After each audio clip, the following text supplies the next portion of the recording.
BYD build your dreams एक Chinese electric vehicle manufacturing company जो कि सेल्स और रेवेन्यू के मामले में टेस्ला को पीछे छोड़ चुकी है। साल 2024 में जहां रेवेन्यू के मामले में $103 बिलियन था BYD का, वहीं टेस्ला का था $97.7 बिलियन।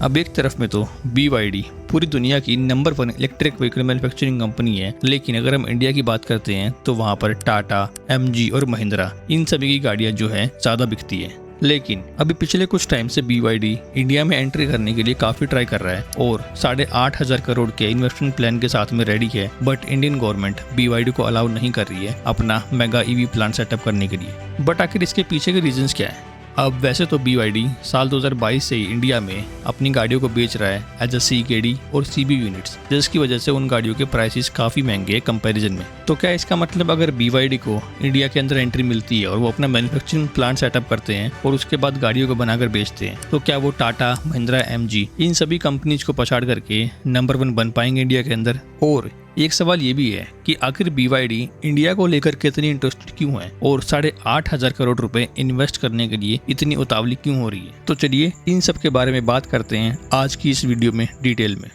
अब देखो, BYD मेनली इलेक्ट्रिक गाड़ियां, plug in hybrid vehicles, electric buses और इलेक्ट्रिक ट्रक्स को बेचते हैं। इसमें से जो बैटरी इलेक्ट्रिक व्हीकल्स और प्लग इन हाइब्रिड्स हैं, इसको चाइना में कहते हैं न्यू एनर्जी व्हीकल्स। और इन सभी गाड़ियों को BYD 4 ब्रांड नेम्स के अंदर बेचता है। एक तो BYD खुद, दूसरा उसके बाद में डेंजा जहां पर N7, N9, D9 जैसी गाड़ियां, तीसरा है फैंगचेंगबाओ जो कि इनकी लग्जरी सेगमेंट वाली गाड़ियां है U7, U8, U8L और U9, और चौथा है यांगवेंग जहां पर इनकी BEO5, BEO8, टाई 3, मतलब कि इस वाले ब्रांड नेम के अंदर BYD अपनी SUV गाड़ियों को बेचती है। तो अब चलो एक बार ना BYD के बारे में थोड़ा सा जान लेते हैं कि कंपनी की स्टार्टिंग कैसे हुई थी और इतने कम टाइम में वो दुनिया की number 1 electric vehicle manufacturing company कैसे बन गई। तो देखो, ये बात है 1995 की। उस टाइम पर चाइना के अंदर में मोस्टली जो बैटरीज थी वहां पर जापान की पैनासोनिक और दूसरी कंपनीज का रास्ता। तब उस टाइम पर वहां पर वांग चुआनफू ने निकल कैडमियम बैटरीज को बनाना स्टार्ट किया, क्योंकि उस टाइम पर मोबाइल फोन मैन्युफैक्चरिंग की डिमांड काफी ज्यादा थी। यहाँ पर वांग ने स्ट्रेटेजी के चलते हुए ये फोकस किया कि कॉस्ट को कम से कम रखा जाए और ऑटोमेशन लेबर को ना यूज करके मैनुअल लेबर को यूज किया जाए। अब इन सब चीजों को करके वांग चुआनफू की स्ट्रेटेजी ने काम किया और काफी सारे बड़े बड़े क्लाइंट्स बने उनके, जैसे कि फिलिप्स, पैनासोनिक और मोटरोला। ये बात है लेट 1990s की। अब साल 2002 तक आते आते BYD पूरी दुनिया की सबसे बड़ी निकल कैडमियम बैटरी मैन्युफैक्चरिंग कंपनी बन चुकी थी और 65% ग्लोबल प्रोडक्शन के लिए अकाउंटेबल थी। अब इसके बाद ना साल 2003 में BYD एक्वायर करती है एक स्ट्रगलिंग कार कंपनी को, जियान क्विंगचिन। अब ये कार कंपनी जो है 1987 से गाड़ियां बना रही थी पर स्ट्रगल कर रही थी। अब इसके बाद में BYD ने पहली कार के तौर पर कोड नेम 316 को बनाया, पर वो डीलरशिप तक पहुंचने से पहले ही उस मॉडल को स्क्रैप कर दिया और इस पूरे प्रोसेस में कंपनी को 100 मिलियन चाइनीज युआन का नुकसान हुआ था। फिर इसके बाद में F3 सेडान को बनाया जो कि टोयोटा कोरोला की लुक अलाइक थी और ये काफी पॉपुलर हुई। सिर्फ 20 महीने के अंदर ही 1 लाख यूनिट बिक गई थी। फिर इसके बाद में F6 सेडान बनाई जो कि होंडा एकॉर्ड के साथ में कम्पीट करती थी। अब इन दोनों ही गाड़ियों के अंदर में मित्सुबिशी मोटर्स के इंजन थे और लेटर स्टेज में कंपनी ने मित्सुबिशी मोटर्स के इंजन के ब्लूप्रिंट्स के ऊपर ही इंजन डेवलप कर लिए थे जो कि इन गाड़ियों को पावर देते थे। अब सिर्फ टोयोटा कोरोला ही नहीं बल्कि आने वाले टाइम में BYD ने काफी सारी गाड़ियों के डिजाइन को कॉपी किया, जैसे कि BYD F0 जो कि टोयोटा आइगो की एक कॉपी थी, BYD S8 जो कि मर्सिडीज बेंज SL क्लास थी फ्रंट से और रियर से रेनॉल्ट मेगन CC। तो ऐसे करके ही BYD ने रिवर्स इंजीनियरिंग करके अपने आप को स्ट्रॉन्ग किया ऑटोमोटिव सेगमेंट के अंदर। तो अब जब ये कॉपी कैट गाड़ियां काफी पॉपुलर होनी स्टार्ट हो गई तो साल 2009 में US गवर्नमेंट ने कंसर्न रेज किया कि ये दूसरी गाड़ियों के डिजाइन को कॉपी कर रहे हैं, पर BYD ने इतने चेंजेस किए थे कि वो ये प्रूव कर सके कि हमने डायरेक्ट कॉपी नहीं किया है बल्कि ये एक रीडिजाइन व्हीकल है। अब वीडियो को आपने यहाँ तक देख लिया है और यहाँ तक अगर आपको वीडियो अच्छी लगी है, मेरी मेहनत अच्छी लगी है, तो एक सब्सक्राइब जरूर कर देना, क्योंकि वो आपके लिए फ्री है बट मुझे उससे मोटिवेशन मिलता है ऐसी ही ऑटोमोटिव वीडियोस बनाने के लिए, सिर्फ आप सभी लोगों के लिए। तो प्लीज डू सब्सक्राइब। चलिए आगे बढ़ते हैं। अब देखो, इसके बाद में ना 2 या 3 साल हमारे लिए काफी इंपॉर्टेंट है यहाँ पर। एक तो जब BYD ने अपनी पहली इलेक्ट्रिक व्हीकल को लॉन्च किया था साल 2009 में north American international auto show के अंदर डेट्रॉइट में, और इसके अलावा एक साल 2016 जहाँ पर BYD ने वोल्फगैंग जोसेफ ईगर को हायर किया था एज अ हेड डिजाइनर उनकी गाड़ियां बनाने के लिए, जो कि फॉर्मरली हेड डिजाइनर के तौर पर काम कर चुके थे अल्फा रोमियो, ऑडी और लैम्बोर्गिनी जैसी कंपनियों के अंदर। और इसके बाद से ही BYD की गाड़ियों के डिजाइनों में काफी सुधार आया और आज के टाइम पर जो हमें दिखती है स्लीक सेक्सी लुकिंग BYD की गाड़ियां, वो इसी इंसान की बदौलत है।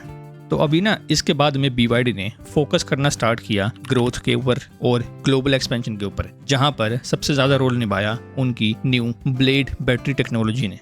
अब देखो, जो ब्लेड बैटरीज है ना वो नॉर्मल लिथियम बैटरी से काफी अलग है, क्योंकि जो ब्लेड बैटरीज होती है वो एक लिथियम आयन फॉस्फेट बैटरी है, LFP बैटरी, और ये बैटरीज काफी पतली होती हैं और काफी सेफ होती है इलेक्ट्रिक व्हीकल्स में यूज करने के लिए। और BYD क्लेम करती है कि जब इन ब्लेड बैटरीज का पेनिट्रेशन टेस्ट हुआ था और उस टाइम पर जब नीडल को इन बैटरीज के अंदर से गुजारा गया तो उस टाइम पर ना तो कोई स्मोक आई और ना ही बैटरी का टेम्परेचर बिल्कुल भी चेंज हुआ। 30 से लेकर के 60 डिग्री के बीच में टेम्परेचर था बैटरी का। वहीं पर अगर हम इसी सेम टेस्ट में लिथियम बैटरी को टेस्ट करते हैं तो वो 500 डिग्री सेल्सियस तक हीट करती है और फायर भी कैच कर लेती है। और यही रीजन है कि बहुत सारी इलेक्ट्रिक व्हीकल्स के अंदर हमें फायर के चांसेस देखने को मिले हैं, जहां पर भी शॉर्ट सर्किट होता था। बट ब्लेड बैटरी के साथ में ये सभी चीजें खत्म हो गई बिल्कुल, और ये टेक्नोलॉजी एक रेवोल्यूशन है इलेक्ट्रिक व्हीकल की फील्ड में। अब BYD तो चलो इन बैटरीज को बनाती है, लेकिन इसके अलावा काफी सारी कंपनीज इन बैटरीज को यूज भी करती है, जैसे कि Tesla, Toyota, Mahindra and Mahindra जो अभी XEV 9e और BE6 लॉन्च हुई है, और मारुति एंड सुजुकी की ई-विटारा के अंदर भी यही ब्लेड बैटरीज का यूज किया गया है।